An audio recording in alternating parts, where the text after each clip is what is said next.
Weekend in a war zone. Saturday dawn, with the sun just a dim light behind the clouds. They're passing out the guns. We're outside in the ready base on the edge of the war zone, standing in line and shuffling through an inch of slush. I don't understand why they make us stand in line.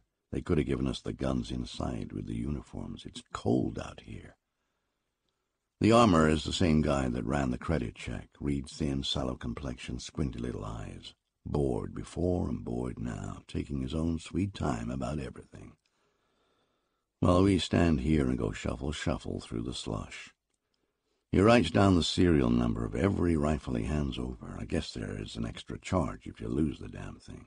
They charge for everything. This weekend will cost a fortune.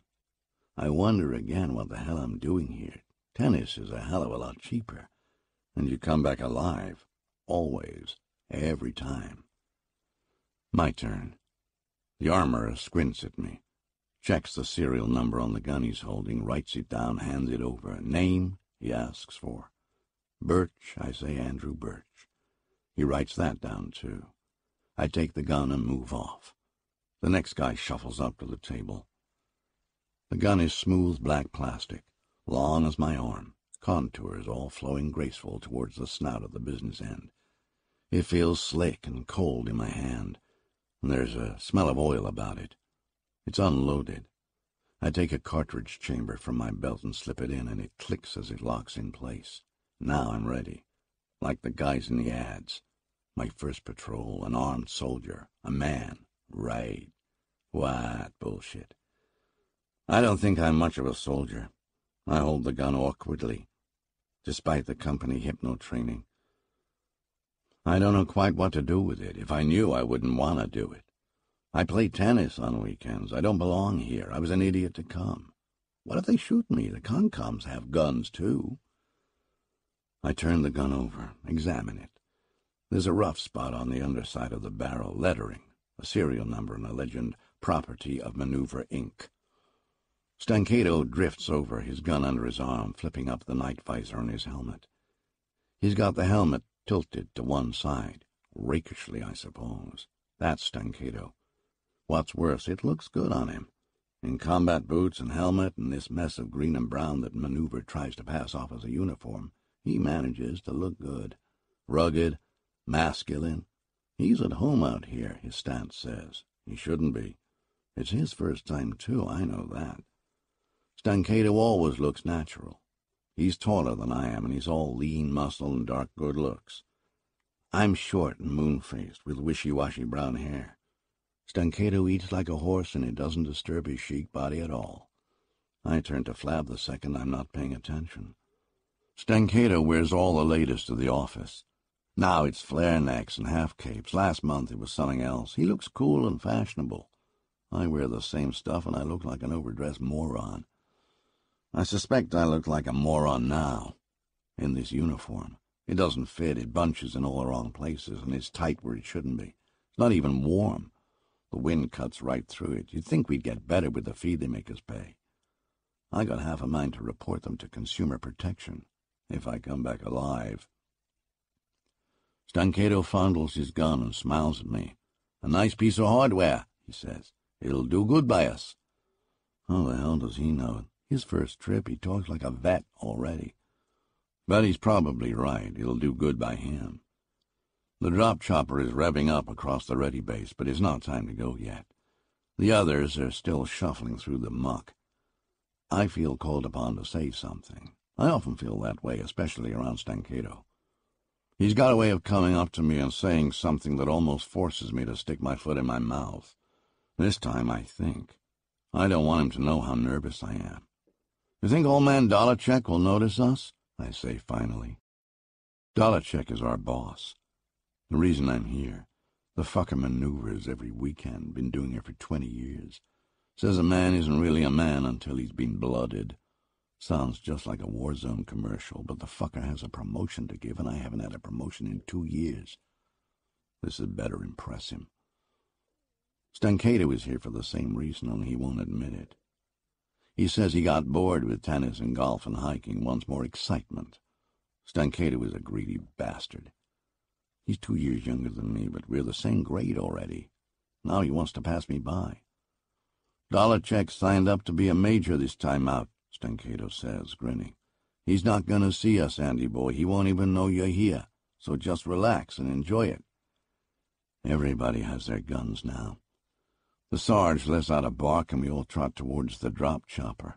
It's a big, noisy thing, all green metal and roaring rotors whapping the air, with the maneuver trademark on its side. There are long benches along either wall, and the platoon fills them quickly. I wind up between Stankato and an older man with a smashed-in nose and an immense gut. Just a grunt like the rest of us, poor slobs, but I notice he's got vet marks on his sleeve. He's done this before, and he's got lots of kill points in his time. I study his face, try to figure out what makes him a killer instead of a killee. Nothing shows, though. The pilot takes us up. The faces around me are a little tense, but happy. A lot of smiles, some joking. What the hell are they so happy about? Don't they know they might get killed? I feel slightly sick myself. This was a dumb idea. Stankato is one of the smilers. "You okay, Andy?" he says to me over the noise of the copter. "You don't look so good." He's grinning, so I know that he's just kidding around, but he doesn't fool me. He likes to put me down. I'm all right. I'm not going to throw up, no matter how much I want to. That would give Stankato too much pleasure. If I can't hold back, I'll throw up on him. I'm just a little nervous, I say. "Scared, you mean?" He laughs at me. "Come on, Andy, admit it. We're all scared, nothing to be ashamed of. I'm terrified. You'd be stupid if you weren't scared. The Concoms will be shooting real bullets at us." Again that laugh. "But that's what makes it interesting, right?" "Right. Believe it." The gut looks over. "You got it," he says, deep, gravelly voice, half his teeth missing. A real pro. "I've been going out for 10 years, scared every time, but that's living." "A man hasn't lived until he's seen death," Stankato says, in his smooth, witty voice. It was one of Maneuver's slogans. "A man ain't a man till he's maneuvered," I say, providing the other catchphrase from the ads. Instantly, I feel inane. Instantly, I feel inane. Stankato's quote somehow sounded appropriate to the conversation. Mine sounded stupid. Too late, though. I said it. Now the gut laughs at me. "Yeah, and I bet you boys are just now getting to be men, huh?" He nods at his own pronouncement. "Yeah, you're both green as hell, I can tell." "A perceptive man," Stankato says. Some perception. If we weren't green, we'd be wearing vet marks. "Damn straight," says the gut. "I know my way around, too. Stick close to me, I'll show you how it's done. Make sure the Concoms don't get any kill points off my buddies." I can't think of anyone I'd want less as a buddy unless it's Stankato. But maybe I should do like the gut says. He doesn't seem to have any holes in him, and I don't want any in me. There's a loud thud, and the copter shakes around us. The rotors die, whining. We've arrived. The middle of the war zone. We'll be alone out here. The platoon we're replacing was on a sweep through the forested countryside, looking for Concoms. I hope the Concoms aren't looking for us. Whatever happened to old-fashioned wars where everybody met on a battlefield and shot at each other? We spill out of the chopper into a sea of mud. The sun is higher in the sky now, a corner of it peeking through the overcast. Most of the slush has dissolved, but the wind is still blowing and it's as cold as ever. We're in a rocky, nondescript clearing, surrounded by evergreens, with barely enough room for the drop chopper to set down. The other maneuver platoon is all lined up, ready to board. They swear a lot, but most of them seem to be grinning. Dirt they have plenty of, but no blood, and I don't see any wounded. Maybe this will be easier than I thought. The gut waves to one of the others, gets a grin in return. "How'd it go?" the gut shouts. "Ought to get our money back, laying down good credit for a hike." He shakes his head. looks towards his sarge, glances at me with disdain as his eyes sweep by. Smart ass. Probably has money pouring out of his ears. Either that or enough kill points to rate him a big discount. Otherwise, how could he afford to buy a whole week of war at maneuvers rates? Probably looks down on us weekenders. Once we're all out, they start piling in. Then the chopper sets its rotors to whapping again, and they're off. Home free. Back to the offices in the suburbs or wherever. The Concoms don't shoot at drop choppers thanks to the free substitution rule. But they've been known to wipe out a new platoon as soon as it's landed. I recall that nervously and look around. The Sarge snaps an order, and we assemble like good little soldiers. He looks us over, obviously not pleased. "All right," he begins in his best Sarge talk, like something out of an old war movie. He doesn't look the part, though. He's more like a misplaced accountant. He wears glasses, and he's too young, and he smiles too damn much. Not a bit intimidating. I notice he isn't wearing any vet marks, either. Another strike against me. Andy Birch, you're a real winner. "We're gonna cover ground," our green Sarge tells us. "Those bastards were told to find the Concoms, and they farted around for a week. So we find 'em. Assholes and elbows time, kiddies. We're gonna find out how you punks handle action. And it better be good, or I'll give you more misery than the Concoms ever dreamed of. Remember, we get position points if we find a camp, plus kill points for every Concom we take care of. That means discounts next time around." I find myself evaluating his performance. The first part sounded good, but maybe a little overdone. Rock fury and all that. But those closing lines jarred. Wonder if he gets special training, or a manual, or what? Or do they just take his money and let him wing it? He's giving us orders now. We split into smaller groups and fan out into the forest. Why split up, I wonder? Why not just march along in a line or something? I suppose there's a reason. He must be going by the book, or by orders from some smart-ass who bought himself a weekend commission. I wind up with Stancato in the gut. I stood close to the gut when we got split up, so I'd be teamed with him. A vet can't do me any harm, I figure, and he might make a difference. Stancato, damn him, figures the same way. So we're scrambling through the forest tangle, guns in hand, heading up country towards the mountains. The others are around us somewhere, but I can't see them. The air is cold and the ground wet. I hope the Sarge lets us stop for lunch. I'm exhausted. This is worse than tennis, much worse, and I can't take it. I'm sucking down icy air in great drafts, and that fucking gut doesn't let up. He just plows on ahead, pushing aside the greenery, tramping through the muck. He's like a flabby Mack truck, and he wants to run me into the ground. Stancato isn't even breathing hard, but I'm going to collapse. The gun weighs a ton. We've covered a lot of territory. No doubt we're in a war zone by now. I can hear firing in the distance, very dimly, big guns going boom, boom, and a Concom skimmer flight went overhead a while ago. Way up, but the gut told us to flatten ourselves in the mud all the same.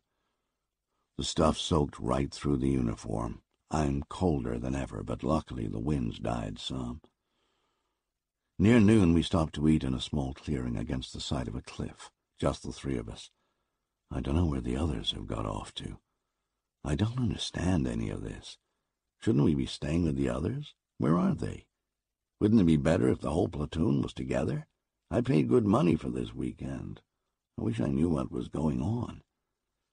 We sit with our backs to the moss-slick stone, guns across our laps, eating rations from the hot packs. It's good to get the load off my back and sit down for a while. I'm hungry, but the food is terrible. You'd think Maneuver would do better for the prices we're paying. How do they ever keep a customer? Stancato isn't bothered, though. He eats quickly, almost ravenous, then smiles at me as I poke at my food. "Eat up, Andy," he says. "We'll need all your strength. Day's just begun." Then he stands and stretches, still smiling. "This is life," he tells me. "This is exhilarating. Out beyond the city, with enemies around you and a gun in your hand, yes, I do believe Maneuver's right. Life is sweeter when death is close." The gut looks up from his pack, grimaces. "Sit down, and don't talk so loud. You want to bring the Concoms down on us? You won't live long that way." Stancato sits, grinning. "You know a lot about this, huh?" The gut nods. "Damn straight. I could sarge if I wanted to, you know, even by a weekend commission. I got lots of kill points, but that isn't for me. This is better, out here. Before I go, I'm going to get more kill points than anyone. That's what I want. Not to fight no war from an office like the lead-butts with a big credit who sign on as weekend commanders." I look at him, shoving aside my food half-eaten.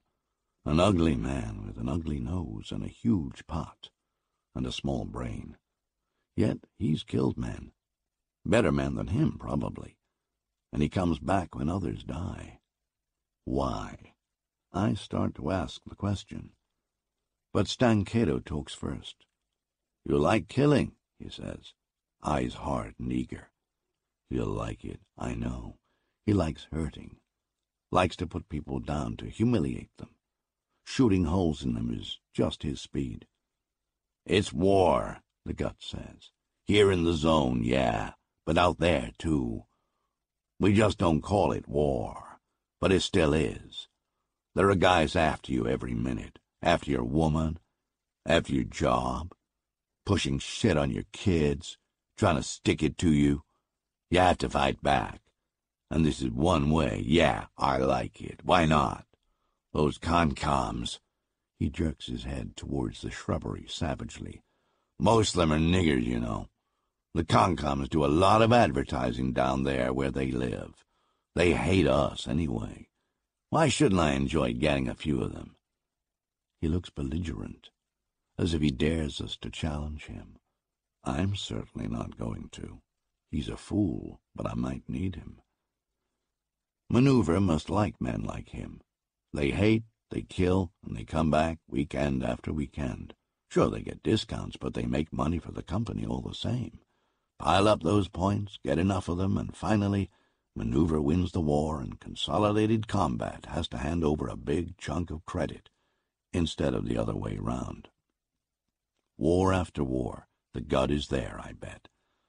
Says something about man. Something disgusting. No real war for over 50 years. So we invent blood games, so animals like the gut can play them and get their rocks off. Stancato is going to be good at this, yeah.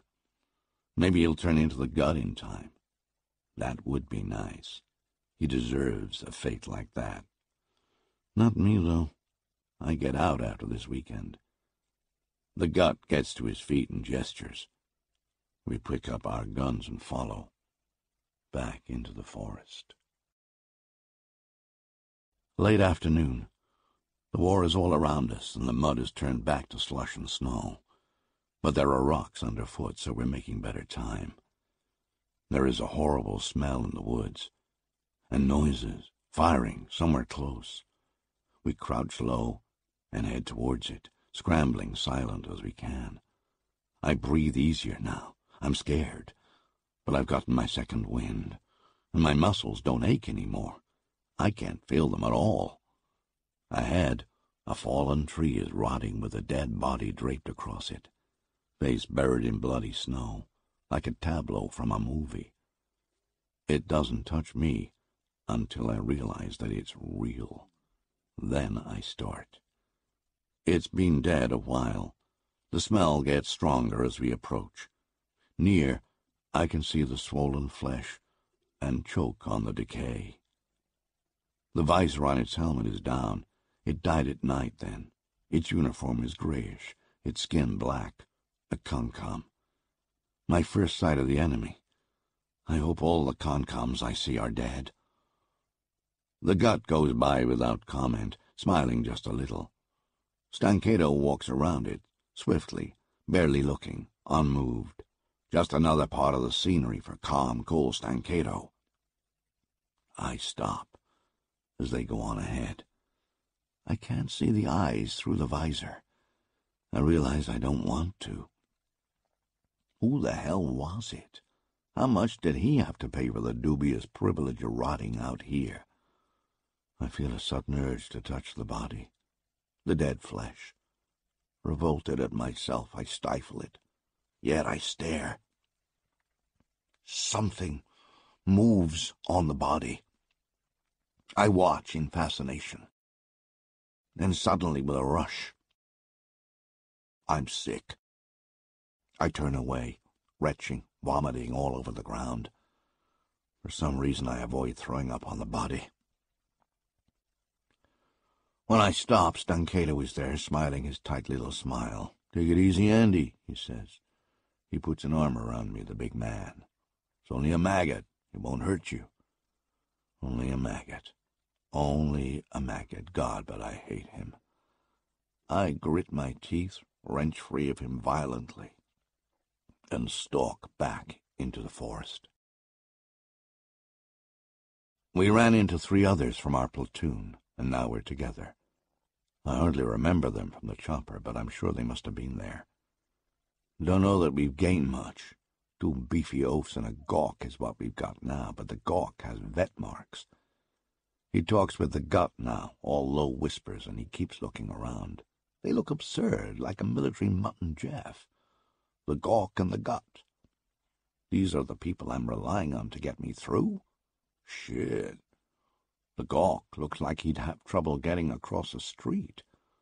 A long, pinched-in face and acne scars. He doesn't look like a warrior. But maybe soldiers don't look like in the movies. Maybe the ugly guy's killed best. Hell, Stancato will be pissed when he finds that out.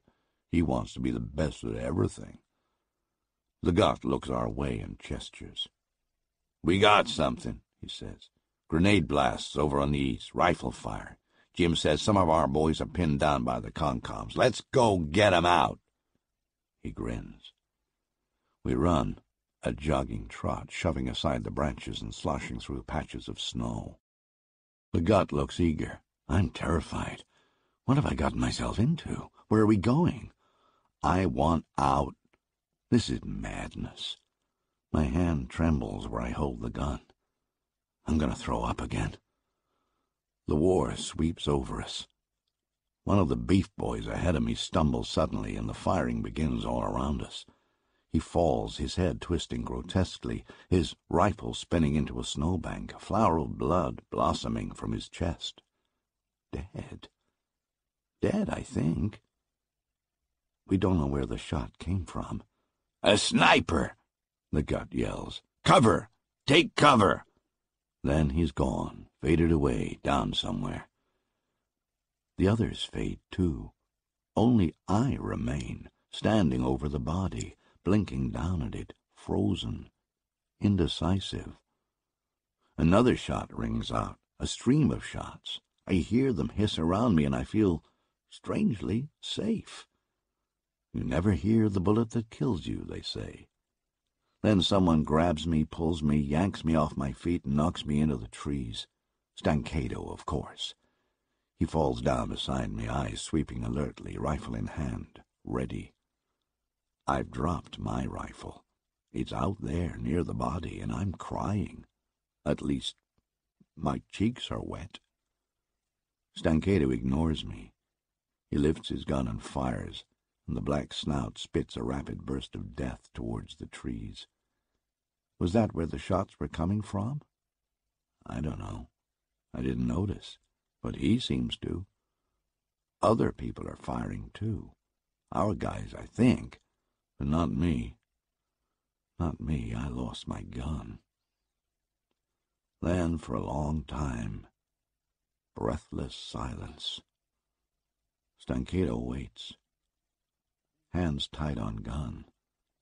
Eyes moving all the time. The others are waiting, too. No one moves. No one fires. It's dusk now.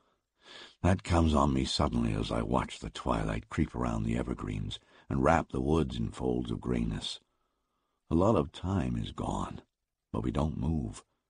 We don't know if we've gotten the sniper or if he's gone or if he's waiting out there, lurking, gun-hungry for one of us to move. So Stancato stays put. Me too. I'm not going to be the target. Besides, I can't do much else. I lost my gun. Finally, with the darkness all but complete, someone moves. A quick dart from here to there in the trees, then another, then a sudden burst of fire raking over the sniper's position, in the rocks upslope from us. At last a head pokes out of the black. Night visor down, half-crouched, the gawk edges out into the open. Nothing happens. The con-con is dead or gone. The gut appears suddenly, a ponderous shadow in the dark. He bends over the body, touches it, shakes his head. Is he really sorry, I wonder, or just pissed that the enemy got a kill point off a buddy? The latter. He's not the caring sort. Stancato stands and strides back into the open, confident, smiling. I hesitate and follow. You think we got him? Stancato asks. The gut shrugs. Dunno. We gotta look. Maybe, maybe not. He might have just taken off. They look, Stancato and the gut, going over towards the place the shots had come from. The rest of us wait. The gawk eyes me with distaste. I squirm under his gaze. Look at the other man. Look away quickly when I find him ignoring me. They both dislike me. I can tell. I froze. I'm a coward to them. I have to prove myself. But not Stancato. No, not him. He did everything right as usual. I wipe my hands on my jacket nervously. Then, flushing, I bend to pick up my gun. Why didn't I do that sooner? Why didn't I fight? Damn it, Birch, why do you always do everything wrong? Stancato and the gut come back. Stancato slaps me on the back. Always hale and hearty, yes, sir. Even nice to cowards, the patronizing bastard. He smiles at me. Looks like he got away, he says. We must have scared him off. Look, I say, falteringly, I didn't mean to drop. Stancato cuts me off. Don't worry about it. Getting to cover was the important thing. He gestures at the body. He kept his gun. Didn't do us much good, did it? Better to have you alive. We don't need dead heroes, right? The gut had been listening. He nods now, reluctantly. Yeah, maybe you got something. Then he looks at me. But watch it, kid. Freeze again, and you get us all wiped out. You could have got your buddy killed then, you know? I smiled faintly. I can't do anything else, so they forgive me. How goddamn fucking big of them, and it's all Stancato's doing, of course. He likes to do this to me. He knows how much I loathe him, and he knows it embarrasses me when I have to feel grateful to him, the bastard. Not enough showing me up all the time, making me feel like a fool. He wants me to be a thankful fool, happy over his interest in little old me. Shit, shit, shit. Dark is draping the forest. The others have lowered their night visors. I pull mine down, and the trees turn to stiff black shadows outlined against a field of red. Only the branches show. The needles are invisible for some reason.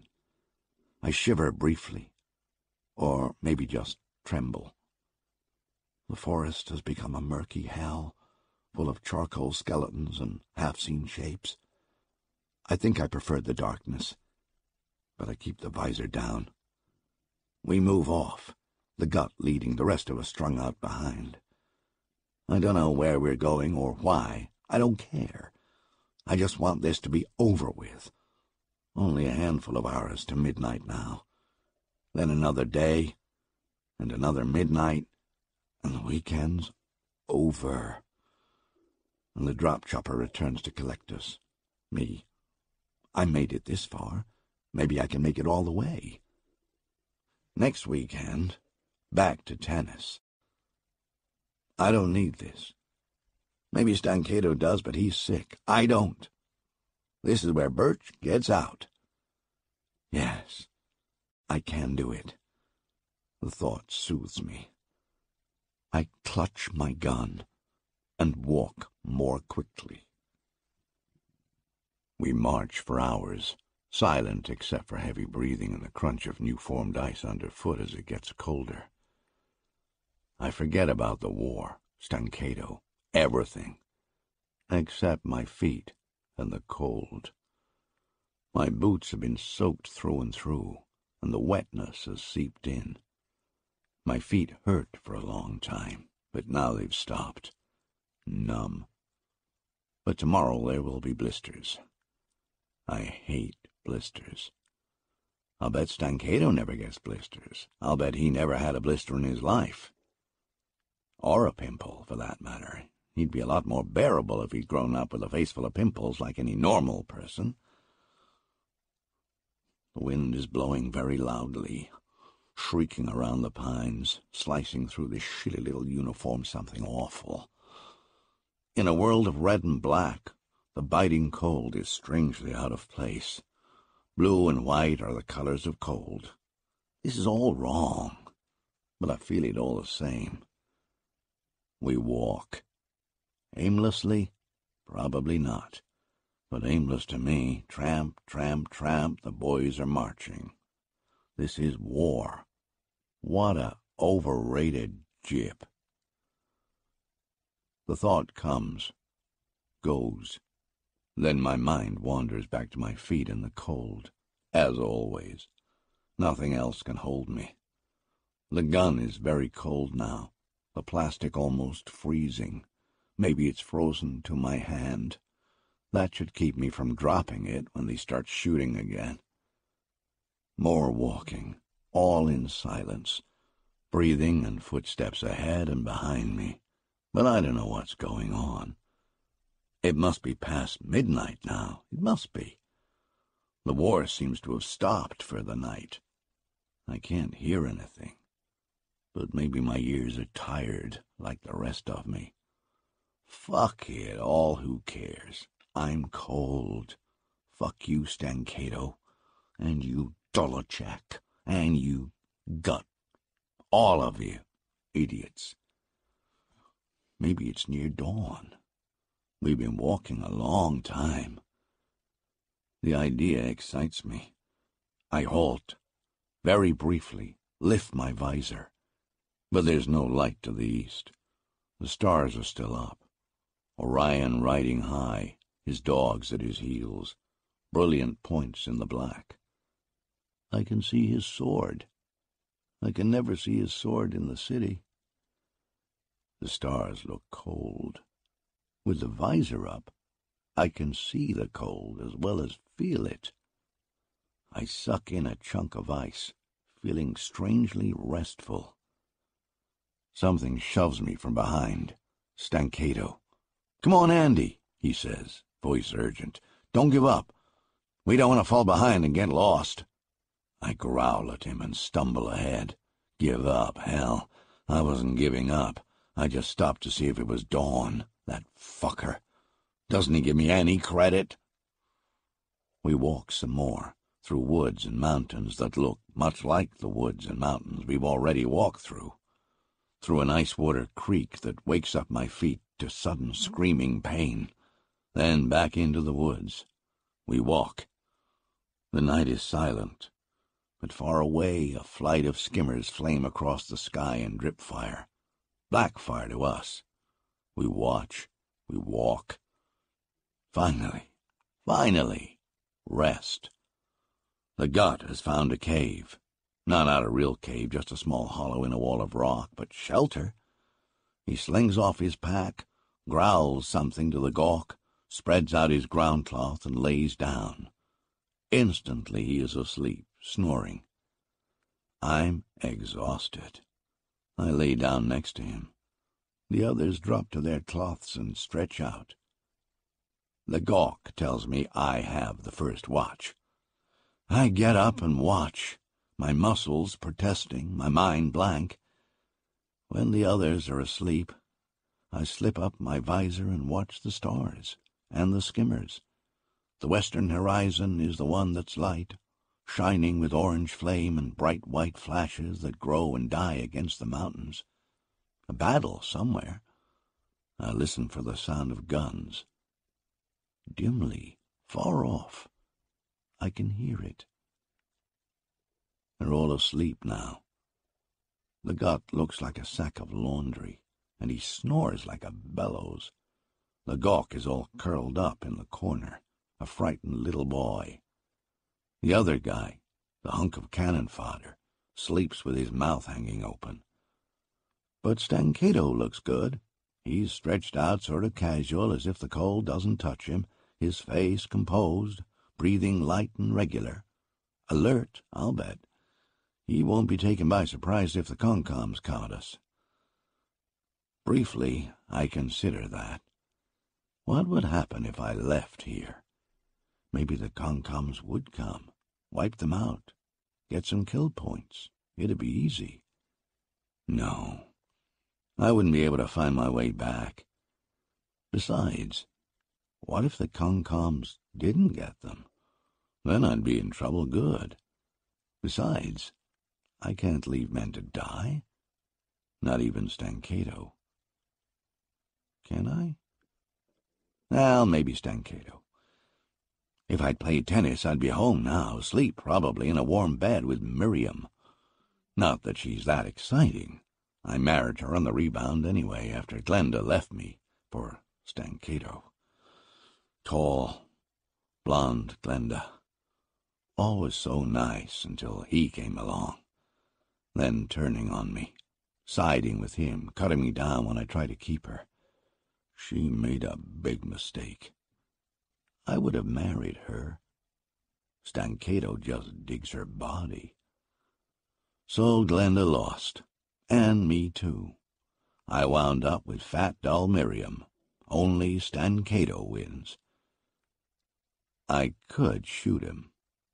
I wonder if he knows that. I could kill him right here as he sleeps. They'd never suspect. He'd be just another casualty of the war. Or would he? They must have some way to tell who shot who. Else, how could they keep track of the kill points? I could let him have it from behind, but they'd find me out. Concom bullets must be different, or something like that. I'm sure it has something to do with the guns. I know they can find you when your time is up, if you still got the gun. Maybe the same gadget keeps track of who you shoot. I kill Stancato, and he gets me from beyond the grave. Shit, a final victory. I'm not going to give him that, too. I shove the thought aside. I'm not going to kill Stancato. I'll be lucky if I kill anybody. I'll probably freeze again, one way or the other. I stand there and think on that, and watch the night. Hours pass. Finally I wake the gawk to relieve me, and sleep comes, on a bed of ice-slick stone. Awareness returns with a backache and a scream. I jerk up, groggy, confused. Someone is screaming. I look at the entrance, blink. Bullets whine around me. The Concoms are outside. We're trapped, locked in, dead men. They're going to kill me. Fear comes in great waves. I stare, shake. Stancato is on his stomach near the front of the hollow, sweeping his gun back and forth, laying down withering fire in great moving arcs. They are bodies outside, and one half inside, the nameless beef boy. He got more than one slug. His body is in two parts. The bottom half is near the exit. The rest is all over the cave. There's blood on my clothes. I study it, sick. I want to go to sleep again. Something explodes just outside our shelter. and fragments tear into the cave and bounce off the rock. Nobody buys it, though. There's a lot of screaming going on, outside and in. I can't make any sense of all the noise. The gawk is lying next to Stancato, his back to the door, clicking a new cartridge chamber into his gun. He looks at me, snarls. Then he gets up, grabs my gun, shoves it into my stomach. "Shoot! Fight, you fucking green asshole! Shoot!" He turns back to the door, drops to his knees, and catches a bullet right in the neck. Spurting blood, screaming, he falls back onto me. He's dropped his gun. I pick it up and hand it to him, but he won't take it. "Andy," Stancato says, "down before they get you." He fires as he talks, never stopping. So efficient, so calm. He doesn't look frightened. The killing machine, the hero, the great warrior. I decide to show him. I drop the gawk to lie in his own blood, lie down next to Stancato, bring up my gun, wrap my finger round the trigger. Outside, dawn breaks. Sunday dawn. Halfway home now, but they're after me. I can't see them, though. Just points of light from 2-3 spots, where their fire rakes the cave mouth. And the positions move. I fire. Bullets spray out in a steady stream. There's no kick. The gun just warms slightly. I shoot, not at anything, just wiping out the trees. Maybe I'll hit something, but I don't specially want to. My firing has given Stancato his chance. He stops to reload, sliding back in the cave a little, keeping low, taking the cartridge chamber from his belt and calmly fitting it into the gun. No fumbling, no hurry, no mistakes. In a second he's next to me again, and we rake the trees together. Somebody screams. "We got one," I say, and stop firing. "Maybe they want us to think so," Stancato says. "Want us to come out. They can't get in, but they know we're trapped." Trapped. Yes, I remember that. We're trapped. The Gut, the great vet, our fearless buddy, he got us trapped, probably got us killed. I'm furious. Stancato is firing alone. Then I realize that the Gut isn't in the cave. "Where is he?" I demanded of Stancato. I don't know the Gut's name. Strange. I thought I did. Stancato seems to. He doesn't answer. He stopped firing, too. He waits for someone to move. We wait a good 5 minutes in silence, hoping they'll come out to see if we're dead. They don't buy it. Instead, they let their guns play over the rock again and again, and bullets whine around us. Finally, someone lobs a grenade. We have to give ourselves away. While I stare, Stancato grabs it and lobs it back. Right where it came from. He pitches for the office softball team. That's Stancato. Good, of course. Very good. The grenade explodes, tearing a gout out of the forest and the mud. Almost simultaneously, someone else opens up from the side. Screams. We got them.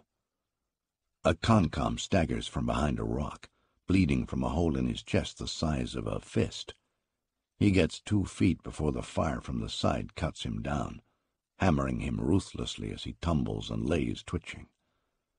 I watch with sick fascination as he screams and dies and clutches at the air. A thin, short, black man, he dies hard. Ashamed, I realize that I have a hard-on. God, I'm sick. As bad as they are.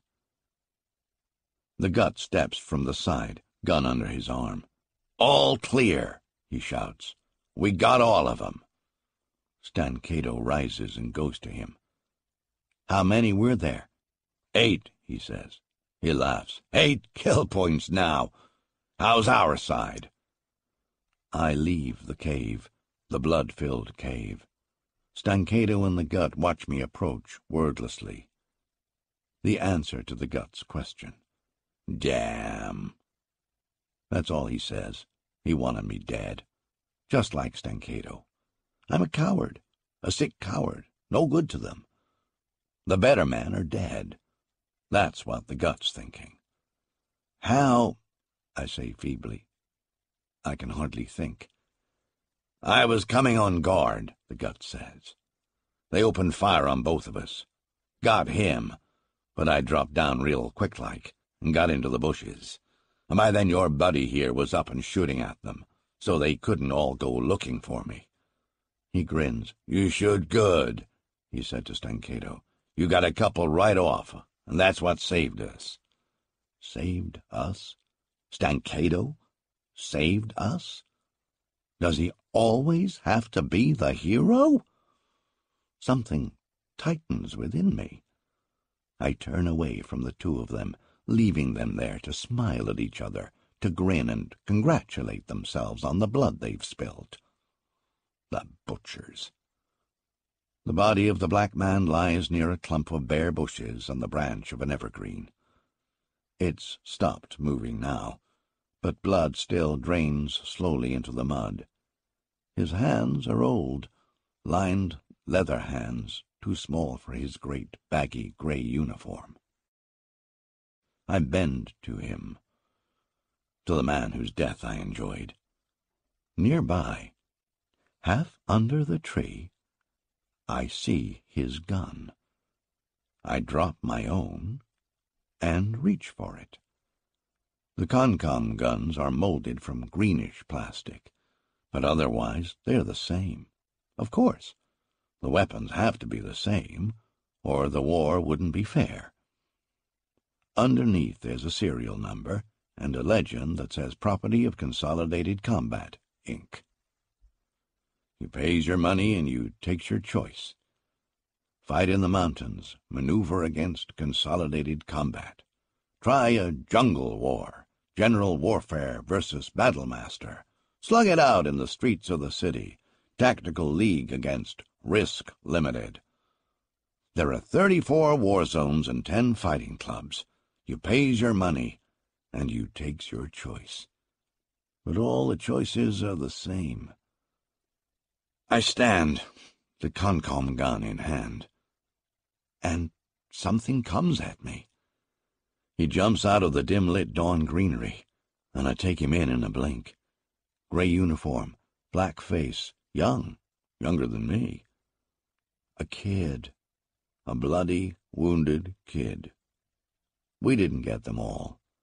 This one just lost his gun. He comes at me with an upraised knife. I watch him come. He must cover several yards to get me. He comes swiftly, but not swiftly enough. I raise the gun, and I can't fire. I can't fire. I can't fire. When he's almost on me, Stancato guns him down from the side, very efficiently. He curls slowly, drops gently into the mud, no screaming for this one. His knife falls near my foot. Stancato has saved my life, again. I turn and look at him. He's smiling, and his gun smokes. Another kill point. He's good at this. He'll get a big discount next time. Me? No way. They'll take away my license. They won't let me play. I get hard-ons from watching men die, but I can't kill them. Stancato steps towards me, starts to say something. I look at my gun, avoiding his eyes. It's a Concom gun. Shoots Concom bullets. Maybe they can't tell who shot who except for the bullets. Stancato has saved my life twice. I can't stand it. He'll tell everyone. As he walks towards me, I raise the gun, quite calmly, and shoot him. I think I do it very well. He doesn't have time to look surprised. The Concom gun shoots a stream of bullets real fast. His chest just explodes. And I turn the nozzle up, and the bullets keep coming, and his dark, handsome, calm, smiling, efficient face disintegrates into bloody meat.